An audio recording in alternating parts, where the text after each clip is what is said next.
राम मंदिर निर्माण के 2 बार चंदा उगाई के अभियान हुए।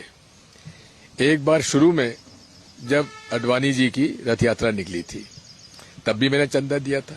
राम मंदिर में आस्था है, हमें भगवान राम में आस्था है, और मेरा जन्मभूमि है वो है राघवगढ़, राघव जी का। मेरे वहां पर राघव जी का मंदिर भी है, जहां 300-400 साल से तेल और घी के जोत जल रही है। तो आस्था का प्रश्न है भगवान राम के प्रति हम लोगों का। फिर उसके बाद पहले चंदे की उगाई में आज तक हिसाब नहीं मिला। दूसरी बार जब सुप्रीम कोर्ट का फैसला आया तो फिर चंदा उगाना शुरू हुआ। विश्व हिंदू परिषद ने अभियान चलाया, तो विश्व हिंदू परिषद को तो मैंने नहीं दिया, उनको कोई भरोसा मुझे नहीं है, क्योंकि उनका चंदा चोर आज से नहीं, बहुत पुरानी उनकी आदत है। तो इसलिए मैंने डायरेक्टली, क्योंकि शिवराज सिंह चौहान जी ने 1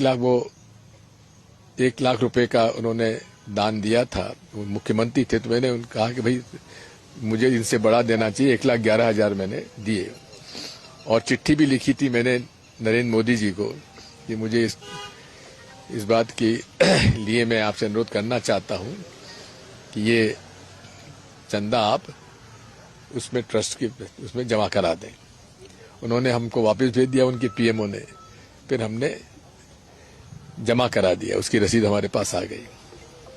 अब ये है कि हमारे जिन्होंने चंदा दिया, एक आस्था थी भगवान राम के प्रति, अच्छा मंदिर बने, उसके आधार पर हमने चंदा दिया।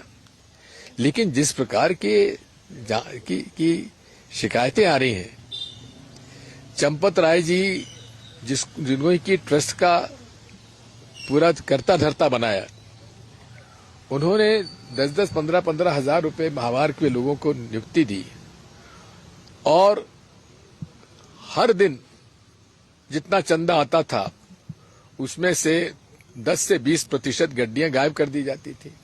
उसमें बैंक के अधिकारी कर्मचारी भी शामिल हो गए। तो अब ये तो बड़ी एक हमारे आस्था पर, भगवान राम की आस्था के प्रति कुठाराघात है। तो मैंने तय किया है कि मैं एक दावा पेश करूंगा अयोध्या जी में जाकर कि जो चंदा मैंने दिया था उसका दुरुपयोग इन्होंने किया है, लूट के ले गए हैं, तो मुझे ये चंदा वापस